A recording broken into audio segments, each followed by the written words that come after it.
बच्चे लोग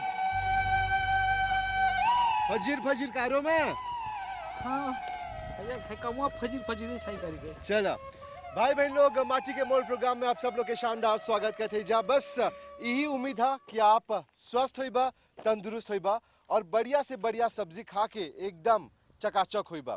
भाई बहन लोग माटी के मोल प्रोग्राम वो प्रोग्राम है जहाँ पर ही आप लोग के दिखाएला जा कि माटी के कितना मोल बा, यानी कि माटी में जितना भी तत्व बाते, जितना भी मिनरल्स बाते, वो सब्जी के रूप में हमनी तक आवेला और हमनी के शरीर में जाला। बोला जा कि जो कुछ माटी हमनी के देवेला वो हमनी के शरीर खातिर एकदम बढ़िया रहेला। तब भाई बहन लोग ये प्रोग्राम के जरिए आप लोग के दिखावत है जा कौन प्रकार से घर के आगे पीछे अगल बगल सकबा रोपाई करे और सकबा ऑटोसफिशिएंस के अपनाई और अपन खातिर एगो आमदनी कमाई।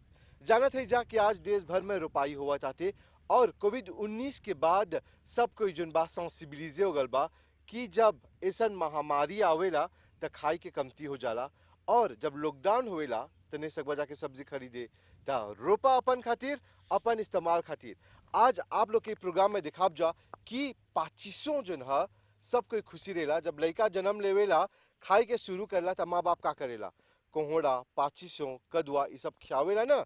त आज आपके सिखावब जा कि पाचिसों कैसे रोपल जाला, ओकर देखभाल कैसे होवेला, कैसे के फोतेजे करल जाला ताकि सकबा अपन रसोई में क्या ने। इन्हें सोचा कि आज खेत में जा, खेत में ही रोपाई होला, सकबा अपन घर में प्लास्टिक में या एगो जो न पुरान बर्तन होई ओकर में भी सकबा 500 रुपये, कहे कि 500 बहुत बड़ा जगह नहीं खोजेला। चलो देखब जा कौन प्रकार के जगह खोजेला मामू लोग से।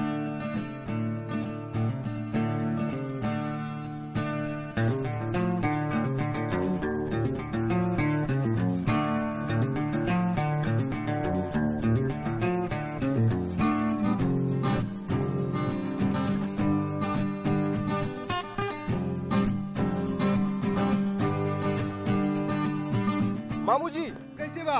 अच्छा है धर्म भाई। मामा कारो तो एकदम चकाचक बाते, काफी हरियर। हाँ हाँ मामू के नाम कहा? हमारा नाम दीपक है। दीपक। मामू कहाँ रहेला?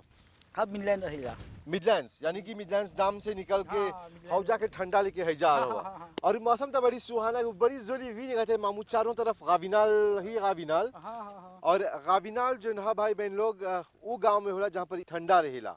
और एगो जमाना रहल जब गाविनाल के जो नकर डंटी है ओके काट के घर में सेपागाशों डालते रहलन जा, डेकोरेशन करते रहलन जा। और एकर पत्ता जोन बा एकर में खाई के सेवी उठल शादी में, पूजा में या मरनी के काम क्रिया में ई पत्ता के इस्तेमाल होत रहल। और देखा था चारों तरफ है जा पर गाविनाल ही गाविनाल बा मामू। अच्छा मामू हमने के बोला कि ई प्लांटेशन जोन करत हुआ एकर इतिहास का, ओकर लिस्टवा का? एगो मामूली परिवार में जन्म है, उतना पढ़ल नहीं है, सिजम ले पढ़े हैं बे आगे चा कर दे सर। कौन प्लास में जाके गाँव के नाम का है? है जा रिवेजुआ बोले सर। रिवेजुआ। हाँ रिवेजुआ के पास एगो छर कारखाना रहल लापिप, हाँ लापी लापिप चाय कारखाना। हाँ, चाय। और हैजा सगरो चाय रहल। सगरो चाय रहल आगे। अहं। तब चाय के दाम में प्रॉब्लम होल, बेसी हो लगल। तब गवर्नमेंट सोल के चाय के चाय एलिमिनेट करे के तब हैजा सब कारू में गन्ना रोपा है। ओके। तब उहू राताब नहीं रहल। जाने थे जब चाय के दाम गिर गल तब उखाड़ के गन्ना दलाल, हाँ, हाँ। कहे कि गन्ना के दाम रहल। हाँ। फिर जब गन्ना दलाल तो गन्ना सब कोई रोपे लगल तो ओकर दाम गिर गल। दामवा गिरे लगल। तो हमनी सोचब सब ये का करब, सब कारो देखो तो सब ढेर कारो बौदुने होई लगल। हम्म। तो हम सोचली चलो प्लांटेशन लेगिम करे।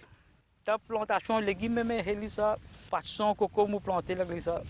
तब भैया हमने के ये बतावा कि 500 के प्लांटेशन कैसे होवेला? 500 के प्लांटेशन ओके ओकर बिया छै निमन के निमन रहते बिया किने के। हाँ, लेकिन बिया किने से पहले ओकर प्रिपरेशन, माटी के प्रिपरेशन ला, हाँ। ये प्रिपरेशन के टेक्निक हमने के बतावा। प्रिपरेशन वो कंपोस्ट किन के और गोबर के खाद के मिलाज करके सियों कर देला हाँ। तो चला दरी को रेके हाँ हाँ दरिया में चाह ट्रिपल डाले के ट्रिपल और फिमिया आप फिमिया डालेला। हाँ। कौन सी के फिमिया डालेला इमे? है गाय के गोबर के खाद डाले सर। तो ढेर कोई जोन बात है वो लोग मुर्गी के भी फिमिया डालेलन जा। हाँ मुर्गी के है 500 ले सब प्लांटे गरम हो नहीं ओकर युगे ढेर बा तो है 500 हाउ फिमिया पुलवा से गला देवेला। ओके। तो हमनी हाय गाय के गोबर जस्ती से भी करे सा। तो अभी ढेर कोई गाय नहीं है पुसेला, कैसे कहाँ से हाँ। आनेला ये गाय के गोबर? गाय अभी ढेर लोग नहीं पुसता। हमनी के एगो संस्था बा जो बाय सूर्य है, वो करता है गाय की देखभाल। उसी संस्था में हम भी मम है, तो वहाँ से मिलता है वो। तो हम लोग 500 प्लांट सकते हैं इस गोबर से। अच्छा, अभी जब ट्रिपल डाल ले ली, फीमिया डाल ले ली ओकर में, तब ओके साथ माटी से टोपे के गांव से डाले के आगे? हाँ, गाछी ओके ओकर तैयार घर पे ही करते हैं। यानी कि एक समय करल जाला हाँ, बिया। समय- और ई बिया कहाँ से आवेला? बिया किनीला सब बिया, और कभी हमियो बिया निकालीला सा। अच्छा, तो हाई जोन वाइटिया कौन वाइटिया भाई? हाय वाइते लोकल है। वाइटिया लोकल बोल जाला लोकल एकरा। है। कौन डिफरेंस है वाइटिया लोकल और ये जोन देओ के वाइटिया है? जाने देओ के वाइते उ इब्रिड रहेला, ओकर बिया उने से निकाले। यानी कि वो लोग माने करन जा इब्रिड कर दिलन जा, जब से फेनो से बिया निकाल के नहीं सकबो रुपए, हाँ। पर फेनो से बिया किने के। चाहे किने के और लोकलवा नहीं। लोकलवा नहीं, उ खुद ओकर बिया निकाल सकबा।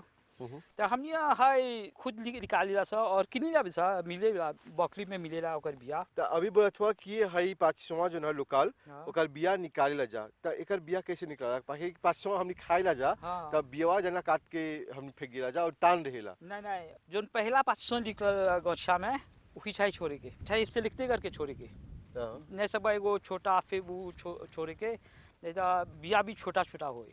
ओके। चाहे इससे लिखते करके कौन के छोड़े के कौन के रखे के। अगर बिया के छोड़बा तो एक एगो रही नहीं सकबा 500 निकाले हो भी खातिर ओकर बिया भी महंगा रहेला। तो मामू हमनी के ई बोला कि एकर सेमांस कैसे होवेला? सेमास पॉलीथीन में डाले या कैप में डाल के ओकर गोबर और कंपोस्ट मिलाजे करके शासन ट्रिपल डाल के ओकर बिया के जमाइला सा। ओकर बिया ढेर देखभाल से करे चिड़ियाओं से, नहीं तो निकली वो खा ले चाहिए टोपे के ढेर प्रिकॉशन से। यानी कि एगो चिबाबा लेखा रोके चा हाँ। प्रिकॉशन से हाँ। बड़ा करे के। अब जन बा आके माटी में डलला, तब कितना दिन के बाद बढ़ेला, कैसे कर देखभाल? काहे कि 500 एगो ऐसन चीज है जो बड़ी फाजिल रहेला, मालाद से जस्ती ग्रस्त हो जाला। हाँ। और अभी जैसे लिविया बा मोरिस के जैसे बोला जा कि भारत में मुआ नेव देख रहे, जब पर नेव देख रहे कहलाता हाँ। सब चीज गल जाला और पाला भी हो जाला। कैसे पोते से करेला? मैं 500 एगो ऐसन प्लान है कि ई ठंडवे में होला। अब ठंडवे में अच्छा से होए, गर्मी के मौसम में डलबता वो 500 सुंदर नहीं होला रहे। अबो यानी कि 500 जो है लिविया में होवेला हाँ, जस्ती लिवे में अच्छा से होला। और लेते में प्लांट तब लेते में भी होएला, इतना सुंदर नहीं होला। लेते में का है मुजफ्फरी ढेर रहेला। मुजफ्फरी ऐसे कैसे छुई अगे तो 500 के गाती कर दी। फाजिल हाँ। ढेर और जैसे फाजिल। ओके पिके करलक गाते हाँ, एके चला मुजफ्फरी से बचा के बचा के रखेंगे। हवे खातिर जस्ती में लिवे हुए में रोपीला से। तो आप लोग प्लांटे रहो जा, कैसे अपन प्लां के मुजफ्फरी से बचावे ला जा? हाई प्लांवा लिवे में मुजफ्फरी ओके ने सकेला भी नहीं। चाहे हाई एगो प्लांटेशन फॉस है। कैसे फोमे हो गल बता 2 दिन में बड़ा हो जाए। मुसवा ने सकी ओके आके बिंदे ओके लेता नहीं मिलेला। और लिवे में उतना मुस नहीं रहेला। और मुजफ्फरी बहुत कम ठंडा से है जाके सेतु हाई रिजोआ में ठंडा ढेर रहेला। अब मामू जब माटी में के डाल देला, जब समय कर देला, कितना दिन के बाद जोन बाद डलला, जब सेमासा कितना दिन में हुएला ते के डालेला माटी में, फिर ओकर देख रेख कैसे हुएला? ओकर सेमास लगभग एगो 8 दिन में तैयार हो जाला। जैसे मट्टी में डालला 8 दिन के बाद, वो 40 दिन के बाद फरे लगी। अगर 40 के दिन के बाद नहीं फरता तो एगो प्रॉब्लम बा। समझ या वो पाची हो गल बा या कुछ प्रॉब्लम बा। चाहे ओके। एवोल्यूशन जाने के 40 दिन के बाद वो छके फरे हुए के। अच्छा, हैजा परी जब बड़ा हो गल तब पहले फूलाला, तो अभी देखते 500 जोन बा फूल में से निकलल बा, हमके एगो लौकता हैजा परी वेवा बा, हाँ। वो फूलवा में से 500 निकल बा। पर ओकर बगल में एगो दूसर बा कि एगो फूल दूसर बा, वो 500 नहीं बा, ओकर में खाली ऐसे फूल निकल बा। तो 2 गो कहते फूल रहेला ना, एगो माल एगो फीमेल। 500 में माल फीमेल फूला? हाँ, हाई माल फीमेल बा पोलिनेशन कर देलन सा जिमिए लोग।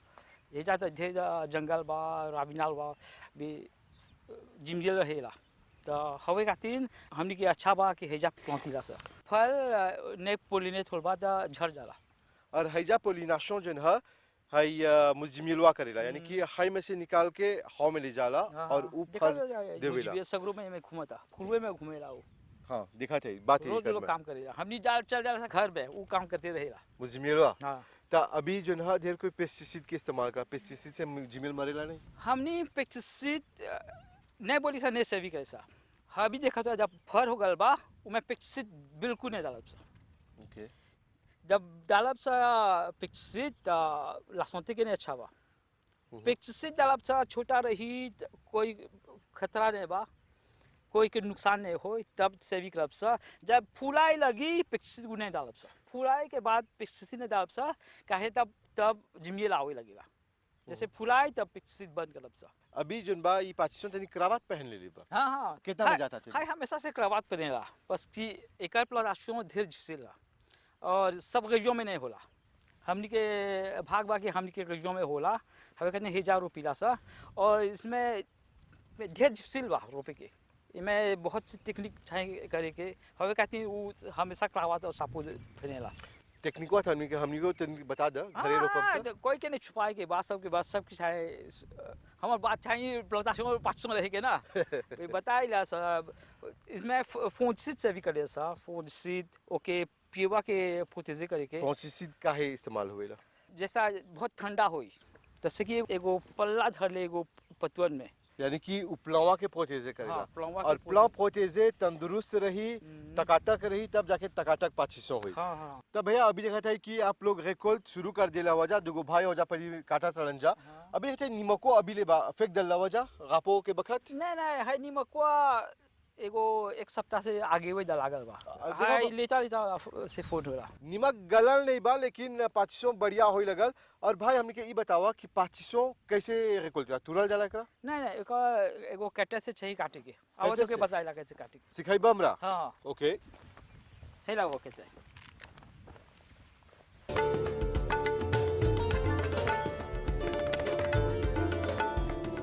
तब भाई हाई पाचिसों पारियो गलवा हाँ हाँ पानी उगल त कैसे जन बाकी पाचिसों पारियो गलवा? जिससे मौसम में जस्ती दाम मिली ऐसा मौसम में करबा, अगर ढेर मोटा करबा तो कोई नहीं खुशी रहेला, टान के जस्ती खुशी रहेला। तान के जस्ती वाले भाई बहन लोग जुवाल के कम थी कहे कि जिसे बोला जा कि ओल इज गोल्ड, लेकिन 500 में ओल इज नॉट गोल्ड, जो तान है वो गोल्ड है। अच्छा कैसे कट बैक अभी? तो अच्छा ये चाहिए सावधानी से काटे के, ने प्रिकॉशन के नहीं करबा त सब गमछे काट दे। अच्छा इतना फास्ट रहेला ये। ओके त दिखी जा हाय फौवा से पकड़ के गत्ते से काट के ऐसे के। अरे वाह भाई बहन लोग एके बोला जरा माटी के मोल अभी सोचबा कि माटी में रहा लेकिन तनिको ब्लेसे नहीं होल बा।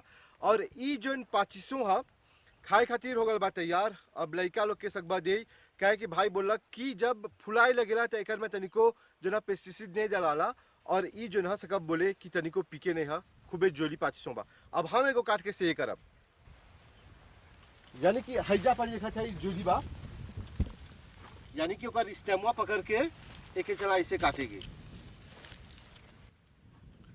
तब भाई बहन लोग हाई पाचिसों के रोपाई जिफिसिल नहीं है, रेकोल्ट भी जिफिसिल नहीं है, और हाई जन बाजार में जाए खूबे जोली। अब उम्मीद करते कि ब्लेसे नहीं कर ले है और कर मार्केट वैल्यू उतने ही रही। तब भाई बहन लोग जैसे बोला है जा कि पाचिसों एगो ऐसा फर है कि जन हमेशा सबा घरे भी रोपे, एगो बर्तन भी रही था एकर में जन बा बिया डाल देबा, ट्रांसप्लांटे की जरूरत नहीं बा, खाली ओकर में जन बा कॉम्पस या फिमिया।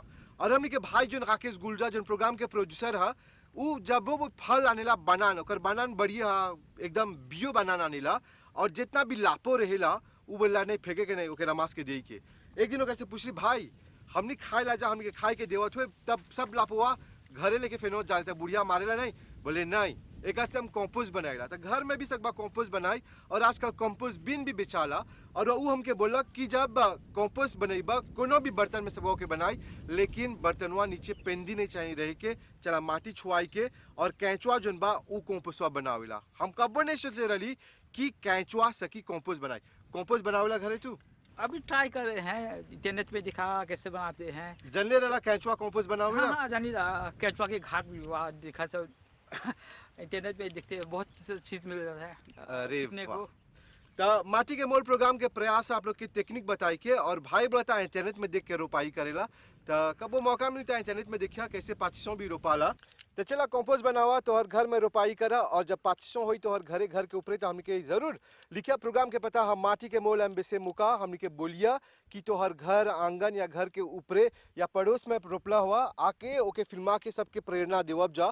और भैया देखा थे पाचिसों में हैजा परी लाबब यानी कि दाढ़ी बा हैजा परी मुस्ताज बा है बार बार गोल्डन बार कौन ची आई हाय बोले से रोमा रहेला रोवा कान में रोमा रहेला जीवे सब हाँ इकरो में रहेला काहे एकर में मैं जीवे हाय देला हाथ में नहीं गरी ता है जीवेवा के रेजों जानला काहे एकर में जीवे हुए ना ओकर प्रोटेक्शन करेला वो खुद प्रोटेक्शन करेला हाँ। और भैया तौर से ई पूछब कि जितना भी प्लौतेर लोग हवन जा या फ्यूचर प्लौतेर काहे कि प्रोग्राम प्रेरणा देवेला प्लौते के घर में जन कुछ भी रोबा तू प्लौते हुई बोलैबा कौन मिसाज देबा कौन कौनसे देबा हम कॉन्सेप्ट है कि दिखला हाई कॉन्फिनमा में कैसे होता अगर माटी रही हमनी के देश में बहुत दुने रही तो हो सके एक दिन खा के नहीं रही हाई कॉन्फिनमा में दिखला जब सुबह माँ से लेताजे विद हो गल बा माना खा के नहीं आज कुछ खाई तो सब मॉरिशस में बतात मानियोक समा वो भी प्लांट चाहे प्लांटे के ना हाँ कारो बहुत दुने रही था कुछ खाई बा तब बहुदोने कारों में से आज सोना उगलत हुआ और हाँ। देखा सोना के कुलिया के बाद रंग तब भाई है इलाका में अकेले प्लौते रहा नहीं अभी एगो कोऑपरेटिव में करे सर ऐसे एगो 10 गो बा एक्टिव बा में सिर्फ है जाने प्लॉट लिए सर और ही कारोबार और भी कारो जो बहुत ने बा लेवो थे सब प्लॉटे से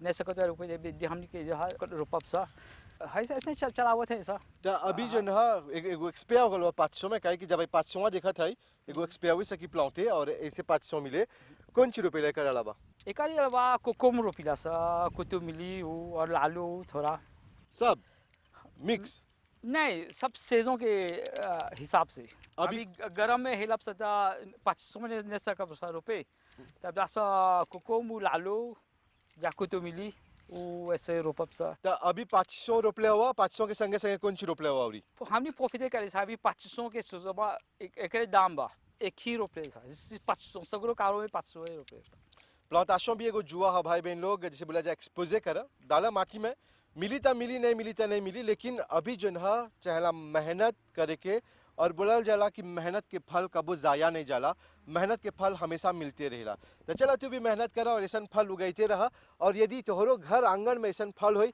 तो हमने के जरूर लिखा प्रोग्राम के पता हम माटी के मोल एम्बेसे मुका या 402 विट मिल पर टेलीफोन करके अपन नंबर हमने के साथ छोड़िया संपर्क रखिया हमरे संगे और हर एगो प्लांटे के हर एगो लाबुगया के हर एगो जोन व्यक्ति है जोन खेत में काम करेला ओकर अपन एगो कहानी है हमरो कहानी होई तोहरो कहानी होई और दुगो भैया जोन रेकोल कथन जा लोग के भी एगो कहानी होई चला ओ लोग से लोग के कहानी जानी जा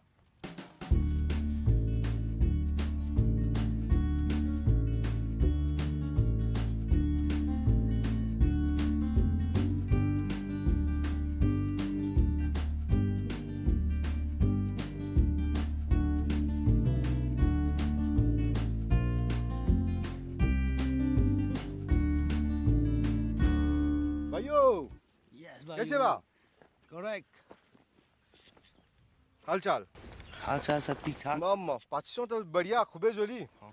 कौन नाम है तोर सूरज सूरज Yeah. सूरज भाई घामा बड़ी जोर आज हाँ हमने के बोला कि तू कैसे खेत में ला हैजा 4-5 बनाने je vais travailler feeling là mon pensée de la terre un peu plus bon pour nous-mêmes moi j'ai une l'équipe coopérative nous plus correct यानी कि हो भैया के प्रभु के साथ हो तू भी हाँ तू भी रोपाई का थुआ कौन कौन प्लांटाशो कर ला तू कोकोम पाचिसों बराबर बराबर ता भैया अभी जो है आप रेकुलते करत हुआ तो यार पैया में देखा छोटा छोटा 500 बा ताई मैं लापे नहीं है छोटा 500 काट ले बा ता एकर वाले फ्री ओसनी रही ça patisson là se forme il est pas pour gros c'est pour une vilain quand il vient grand okay là là nous coupli mais pour les enfants pour petit baba soit là il est bon il y a ce vitamine plein là-dedans ça man patisson là il est joli ओके यानी कि एक आध गो 500 ऐसन बा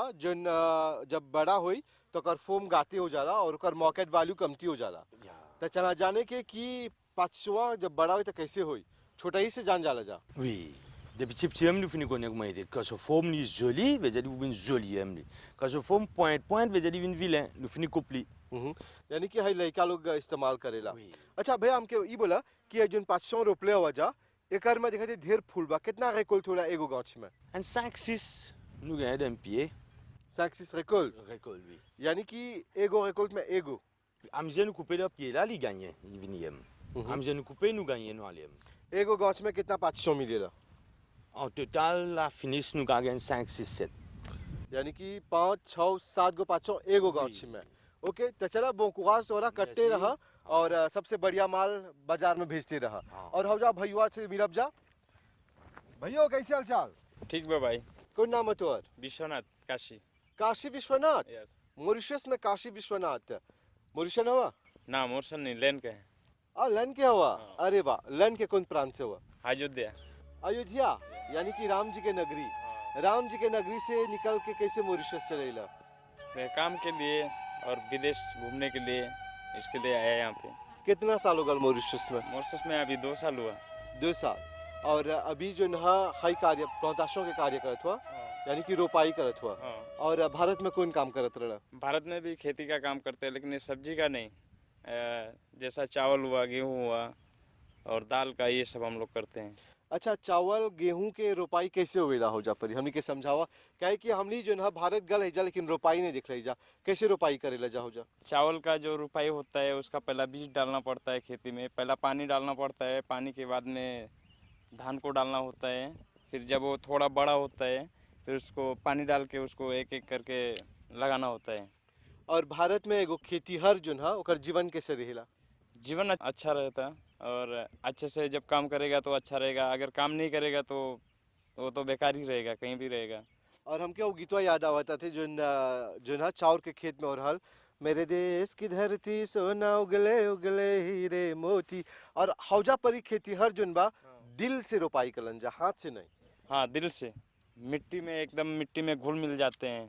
जब काम करते हैं तो कीचड़ नहीं देखते हैं कुछ नहीं जैसा है ऐसा ही करना पड़ता है और हौजा पर ही मिट्टी के माँ मानल जाला हाँ। धरती माँ हैजा पर भी धरती के माँ मानल जाला और हौजा भारत के रोपाई और हैजा के रोपाई में कौन फर्क लौकला तोरा हाँ फ़र्क है मुझे फ़र्क यही दिख रहा है यहाँ पे बारिश हमेशा है वहाँ पे बारिश सिर्फ 3 महीना होता है और ये मॉरिशस में बारिश हमेशा के लिए है साल में 12 का 12 महीना होता है वहाँ पर मानसून भी होवेला हाँ भारी बरसात होला बाढ़ भी उतरेला बहुत भारी बरसात हो रहा है जब बारिश का टाइम होता है तो धूप नहीं दिखेगा सिर्फ बारिश ही दिखेगा और जब सूखा पड़ता तो सूखा पड़ जाला सूखा पड़ जाएगा अच्छा भैया अब आप अयोध्या से हुआ हमने के थोड़ा अयोध्या के बारे में समझावा बताओ अयोध्या के नगरी है अयोध्या बहुत अच्छा नगरी है आप लोग अगर गए हैं तो मालूम होगा अयोध्या कैसा है कैसे वहाँ के लोग हैं अयोध्या हमारे ख्याल से तो बहुत अच्छा है अच्छा अयोध्या में जो ना हौजा परी ओकर भाषा अलग है कौन भाषा के इस्तेमाल करेला जा अयोध्या में